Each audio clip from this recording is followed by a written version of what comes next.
미국과 일본의 관계는 역대 최고라고 방일 중인 트럼프 미 대통령이 말했습니다. 아베 총리도 흔들림 없는 미일 동맹을 만들겠다고 밝혔습니다. 반면 한일 관계는 갈등이 장기화되고 있고 북미 비핵화 협상 역시 교착 상황인 상태인데요. 김범철 아산정치연구원 안보통일센터장 그리고 호사카 유지 세종대 교양학부 교수와 함께 한반도 현안을 짚어보겠습니다.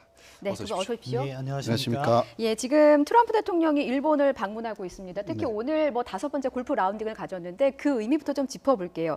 그 아베 총리가 오모테나시라고 하죠. 정성을 다한 접대라고 해서 이게 굉장히 화제가 되고 있는데 이렇게 공을 들이는 이유는 무엇인지 좀 짚어주시죠. 7월 말에 일본에서 참의원 선거가 있습니다. 예. 거기에 승리하기 위해서는 지금 여러 가지 악재가 있는 일본에 있어서 트럼프 대통령하고의 그 회담을 통해서 미일 관계가 아주 경화하게 되었다라는 것을 과시하고 또 북한에 의해서 납치된 그 일본인 납치자 문제를 해결하기 위해서 미국의 통일을 얻는 것을 최대 목표로 해서 이번에 그러한 환대를 했다 그렇게 할 수 있습니다. 예. 미중 간에는 지금 굉장히 무역 전쟁이 심각한 상황인데 일본과 미국이 이렇게 좀 친화적인 모습을 보여주면서 미일 대 중국 이런 구도가 또 형성되는 것 같다라는 분석도 나와요. 예, 뭐 그걸 의도하고 있는 거죠. 트럼프 대통령은 뭐 직접 미국과 무역 전쟁 중인 거고 전통적인 일본의 입장은 결국 중국을 견제해야 된다는 그런 인식을 하고 있기 때문에 미일 관계를 갖다가 돈독히 함으로써 일본의 안보 이익도 확장시키겠다 하는 그러한 전략적 셈법이 맞아 떨어지면서 지금 트럼프 대통령의 방일이 이번 달과 다음 달에 연이어 있고 미일 관계가 더 한층 강화되는 모습을 보이고 있다 그렇게 평가합니다. 이해관계가 맞아 떨어진다고 말씀해 주셨고 이제 호사카 유지 교수님께서도 7월에 참의원 선거를 앞두고 있기 때문에 지금 시점이 되게 중요하다는 점을 짚어주셨거든요.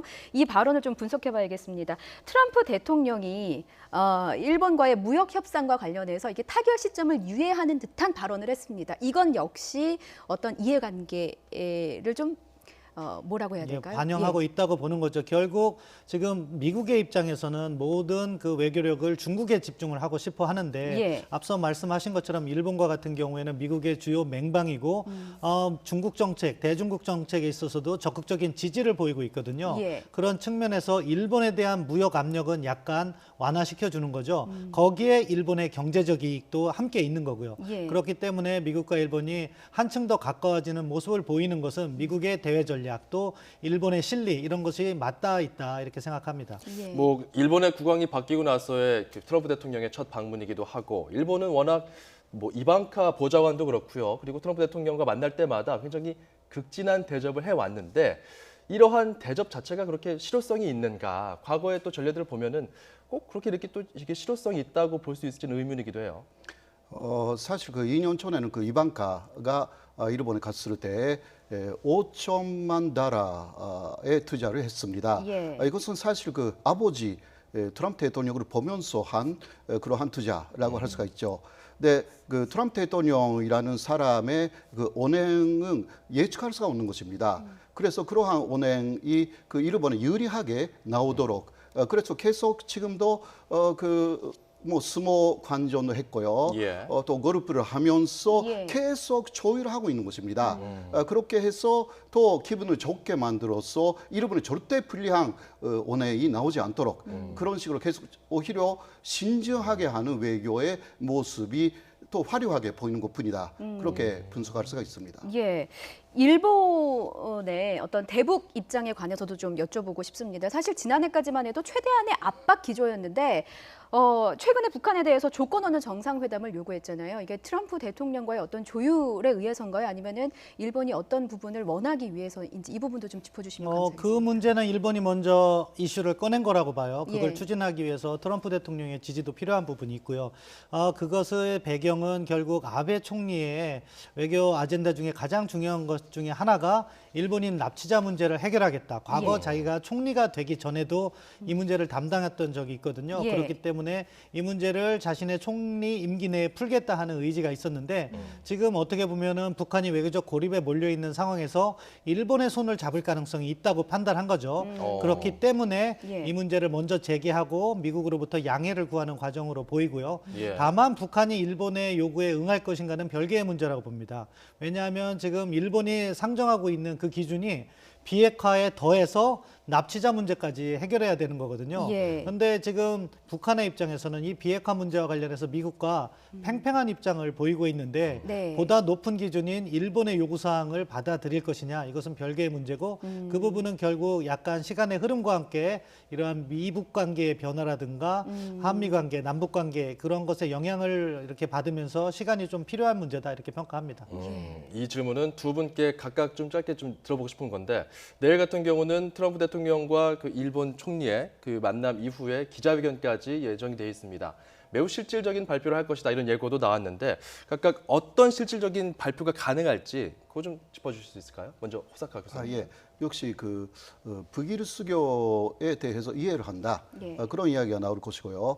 그리고 미국하고 일본의 무역 적자 문제가 있지 않습니까? 예. 무역 욕조 문제. 거기에 대해서는 일본이 양보하기로 했다는 식으로 그게 또 7월 참의원 선거 이후에 그게 본격화될 것이다. 이게 트럼프가 미국에게 가져가야 되는 선물입니다. 예, 예. 그러니까 아주 정확한 내용 나오지 않을 수 없다고 할 수가 있는데 북일 수교만 나올 것이 아닌가 그렇게 예측할 수 있습니다. 네, 어떤 시나리오? 저는 전략적 차원에서는 결국 중국과 관련한 미중 간의 협력, 그것은 인도 퍼시픽 전략이라고 하는 미국의 구체적인 전략에 대한 일본의 지지와 참여 이런 쪽에 이야기가 될 것이고요. 예. 경제적 협력 부분에서는 아까 호사카 교수님께서 이야기하신 것처럼 뭐 미국이 일본에 대한 무역 압력을 일부 완화하거나 유예해 주는 부분에 그러한 협력이 이루어질 것이고 군사적 차원에서는 미일 동맹 강화와 관련한 메시지가 나올 거라고 생각합니다. 예. 북한 문제와 관련해서는 뭐 트럼프 대통령이 일본의 입장에 대한 지지 정도 해줄 수 있다고 보는데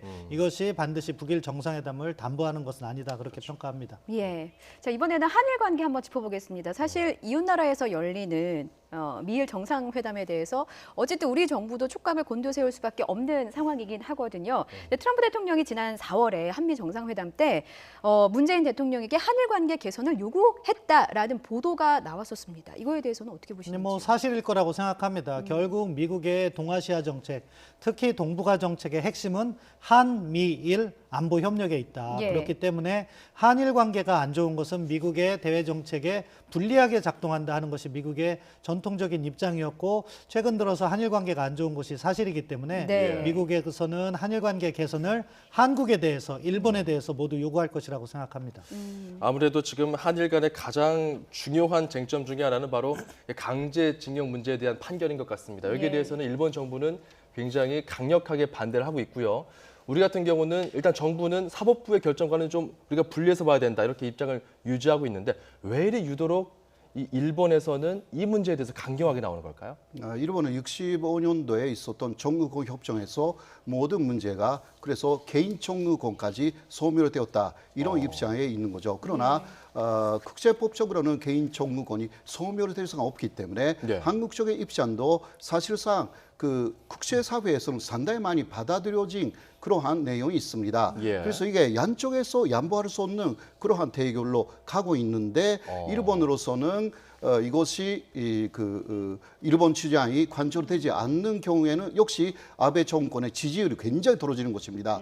그래서 대단히 보복 처지를 하겠다라든가 그런 압박을 한국에 놓고 있다. 그렇게 할 수가 있죠. 예. 지금 한일 관계가 경색돼 있는 상황이다라고 짚어주셨는데 이 경색이 오래되면 양국의 부담이 되는 것은 사실입니다. 그래서 다음 달에 일본에서 열리는 G20 정상회의에서 한일 정상회담이 열릴 것이냐 이 부분을 두고 좀 여러 분석이 있는 것 같습니다. 어떻게 분석하시는지? 뭐 저는 개최될 거라고 생각합니다. 뭐 한일 관계가 요즘 안 좋은 거라는 것은 뭐 다 알려진 사실이지만 예. 외교 문제에 있어서 양자 관계를 관리하는 것은 형 형식과 내용 측면이 다 존재하는 거죠. 결국 네. 뭐 위안부든 강제징용이든 그것은 내용적 측면에서 한일 간에 이견이 있는 것은 뭐 분명한 것이지만 그렇다고 해서 정상회담이나 뭐 외교장관 회담과 같은 이런 형식까지도 문제가 악화된다면은 이 관계는 최악으로 치닫게 되는 거죠. 그것은 네. 결국 한국, 일본 모두 부담이 되는 상황이다. 그리고 또 G20는 이번에 일본이 호스트 국가, 개최국이기 때문에 방문 국가와의 그 만남을 회피하는 모습은 결국 자신들이 개최 놓은 G20를 스스로 망치는 모양새가 됩니다. 따라서 이 뭐 정상회담 자체는 저는 개최가 가능할 거라고 보이고요. 다만 시간상 이 정상회담을 통해서 한일 간의 현안을 타개할 수 있는 것인가 그 부분은 약간 물음표가 있는데 지금부터라도 보다 발빠른 노력을 통해서 무언가 만들어 나가는 외교를 해야 된다고 평가합니다. 근데 뭔가 만들어 나가는 그런 같이 만들어 나가는 느낌이 참 중요할 텐데 일단 내달 열리는 그 이 G20 자리에서의 한일 정상회담 테이블에 이 강제징용 문제를 올리려고 하는 것인지 일본 외교 당국자 같은 경우는 계속해서 문재인 대통령까지 이름을 거론하며 이 문제를 압박하고 있거든요. 이렇게 된다면 정말 그 한일 간의 정상회담에서 테이블에 이 의제가 올라올 수 있을 정도로 발전할 수 있을지 이것도 좀 궁금합니다. 그 일본의 거기 코노타로 외상이 G20까지 이 문제를 해결해 달라 이렇게 얘기를 했습니다. 그것은 실무자 레벨에서 모든 것을 해결해 놓고 그 정상회담을 하자 그런 이야기인 것인데 그것이 가능할지는 상당히 좀 불투명한 상황이고요. 그렇게 잘 안 되더라도 일단 만나고 서로 그 이견이 있다라는 그런 입장을 확인하는 그 정도로 그날 가능성은 충분히 있다. 그렇게 말할 수가 있죠.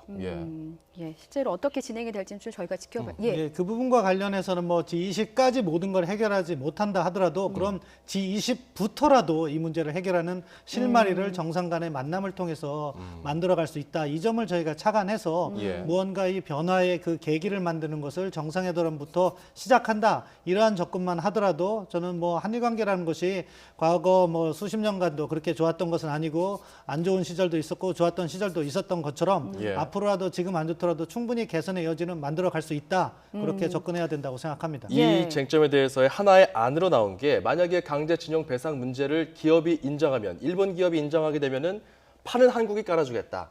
재단을 만들어주겠다. 이렇게 해서 뭔가 이 실타래가 풀릴 수 있도록 하겠다라는 안은 나왔는데 일본은 여기에 대해서도 별로 탐탁지 않아 보여요. 약간 부정적이죠.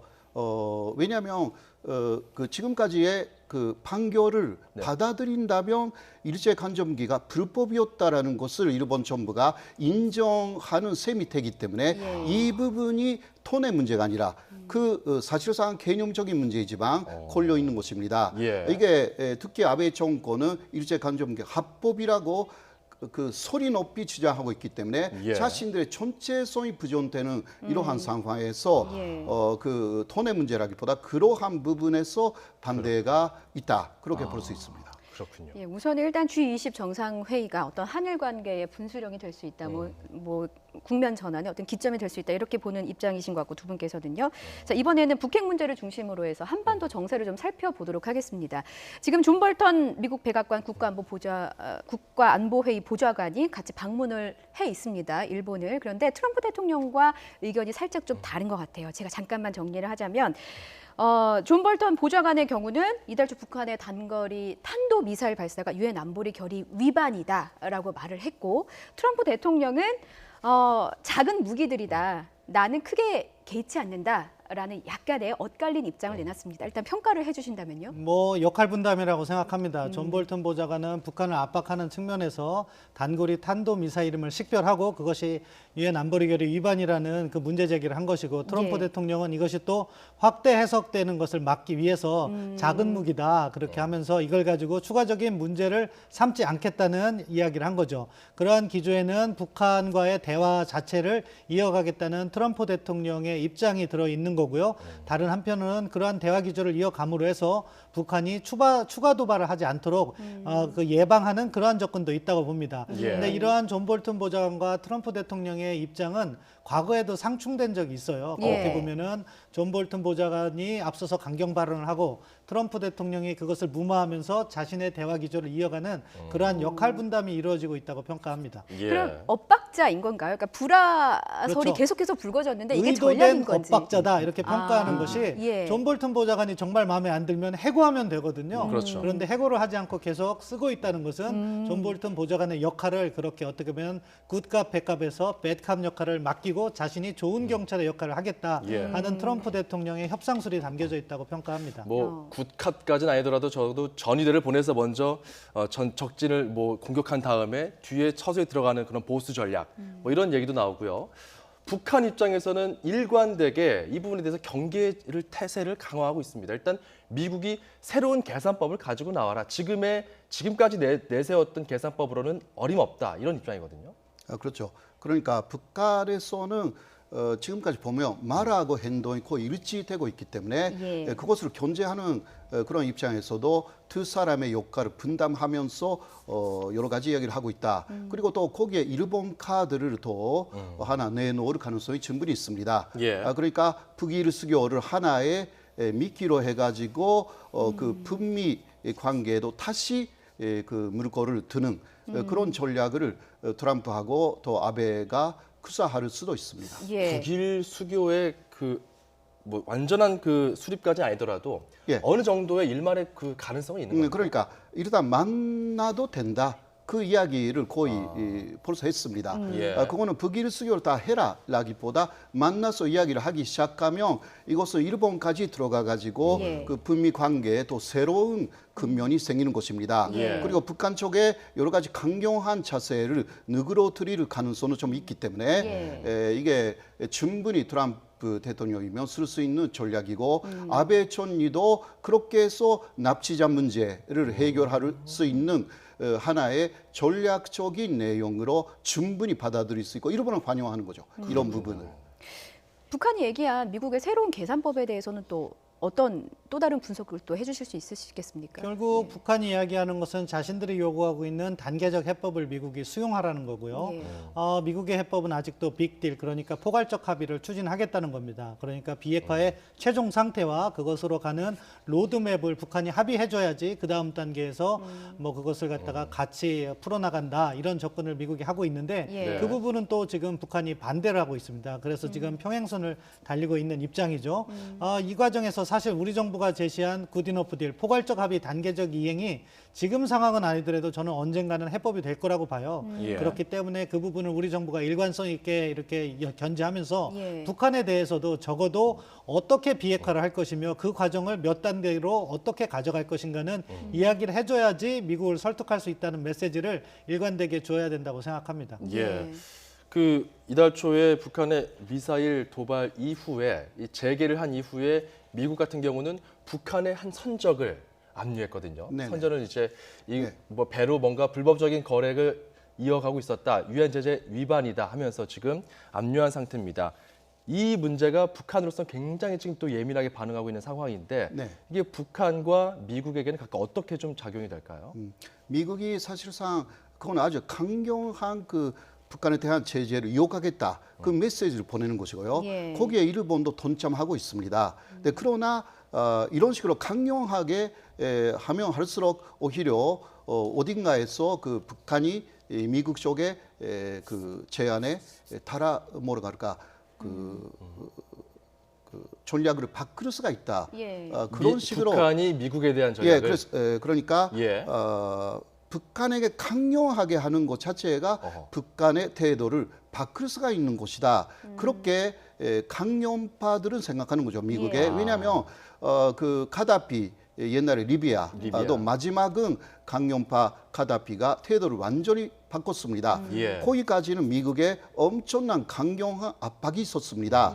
그것을 가장 주장하는 사람은 볼턴이죠. 그렇죠. 존 볼턴이기 때문에 현재 존 볼턴의 그러한 전략하고 그 트럼프 대통령의 생각이 일치하고 있다. 그렇게 볼 수가 있는 대목입니다. 예, 미국 내 강경파 문제를 좀 짚어주셨는데 사실 미국을 움직이는 핵심은 의회 아니겠습니까? 미국 의회의 대북 문제에 관한 분위기는 어떤지 좀 짚어주시죠. 점점 더 강경해지고 있어요. 사실은 앞서 강경파 존 볼턴을 말씀하셨는데 미 의회에서 트럼프 대통령의 대북 협상과 관련해서 하노이 정상회담 이전까지는 뭐 약간 어느 정도 견제의 목소리를 높여오다가 하노이 정상회담이 노딜로 결정된 이후에는 의회 입장은 북한이 아직 비핵화 의지가 없다. 그렇기 때문에 트럼프 대통령이 입장을 또 어느 순간 바꿔서 북한과 접촉하고 뭐 어떻게 주한미군을 감축하거나 또는 제재를 완화할 것을 걱정하는 것 같아요. 그래서 최근 의회에서는 주한미군 감축도 해서는 안 된다. 그리고 의회 모니터링, 의회 통제 없이 제재를 완화해서는 안 된다 하는 식으로 이렇게 북한에 대한 입장을 바꿔가고 있다. 이런 것은 미국 사회 전반이 북한 문제에 있어서 보다 경직화되고 있다는 점인데 이 문제가 장기간 방치될 경우 바람직하지 않다고 생각합니다. 따라서 우리도 보다 발빠르게 북한을 접촉해서 비핵화 부분에 있어서 포괄적 합의를 요구하고 그 이행 자체는 북한이 원하는 단계적 이행을 갖다가 보장하는 대신에 다만 지금 트럼프 행정부가 요구하고 있는 포괄적 합의는 북한이 반드시 해줘야 된다. 이런 식으로 접점을 빨리 찾아내는 것이 중요하다. 단지 북한의 이야기에 끌려가는 듯한 모습을 취해서는 우리도 새로운 옵션이 없어지게 되는 것이고 미국은 점점 더 강경해진다. 이 점을 정부가 인식해야 된다고 생각합니다. 그 부분에 대해서 좀 짧게 질문을 드리자면 사실 북핵 문제는 한미 공조가 굉장히 중요하지 않습니까? 그런데 미국 의회 조사국의 공식 문건이 나왔는데 한미 공조에 대해서 굉장히 우려하는 목소리더라고요. 한미 공조를 어떻게 이끌어 나가면 좋을지에 대해서도 조언을 좀 해주신다면요. 예, 그렇습니다. 의회 조사국에서 뭐 한미가 튼튼했는데 최근 들어서 몇 가지 문제에서 이견이 벌어지고 있다. 이런 식으로 보고서를 냈는데요. 결국 일단 한미 공조 원칙을 다시 한번 재강화할 필요가 있다고 봅니다. 6월 달에 결국 트럼프 대통령이 방한을 하는 계기를 만들어 놨으니까 그때 한미 공조를 다시 한번 강조하고 북한 문제에 있어서 뿐만 아니라 뭐 방위비 분담이라든가 여러 가지 현안에 있어서 한미 간에 불협화음을 내지 않는 것이 중요하다. 그다음에 북한 문제를 실질적으로 추진함에 있어서 우리 정부가 제재 완화 이야기만 앞서가서 이야기하지 않으면 한미 공조는 잘 추진이 됩니다. 사실은 작년 9월 19일 평양 정상회담까지는 공조에 대해서 커다란 걱정이 없었거든요. 오히려 미국에서도 한국 정부의 역할을 높이 평가했습니다. 그런데 평양 정상회담 이후 우리 정부가 제재 완화 목소리를 먼저 내기 시작하면서 한미 간의 공조가 잘 이루어지지 않는다는 목소리가 나오기 시작했기 때문에 현 정국에서 제재 완화만큼은 우리 정부가 조금 참자. 대신에 물밑 접촉을 통해서 결국 포괄적 합의 단계적 이행이라는 우리 정부의 그 북핵 협상안을 북한을 설득해낸다면은 결국에는 미국도 충분히 설득할 수 있다고 생각합니다. 이게 바로 한반도 특히 남한의 그런 촉진자 역할, 평화 프로세스를 위한 촉진자 역할 중에 한 미 간의 관계에 대해서 짚어주셨다면은 한국과 북한과의 관계에 있어서도 지금 우리나라 입장에서는 뭔가 어떤 태도를 취할 것인가에 대한 고민이 있을 수밖에 없을 것 같아요. 지금까지는 말하자면 일본이나 미국을 많이 설득하는 주변을 설득하는 외교를 한국 쪽에서 해왔다. 북한 문제에 있어서요. 그러나 앞으로는 좀 더 전환을 해가지고 북한을 설득하는 그러니까 북미 관계가 잘 되도록 북한을 오히려 중점적으로 설득하는 그러한 외교로 바꿔야 되는 것이 아닌가 그렇게 생각합니다. 네, 알겠습니다. 두 분 말씀을 여기까지 듣겠습니다. 지금까지 아산정책연구원의 신범철 안보통일센터장, 세종대 교양학부 호사카 유지 교수와 함께 말씀 나눠봤습니다. 두 분 말씀 고맙습니다. 감사합니다.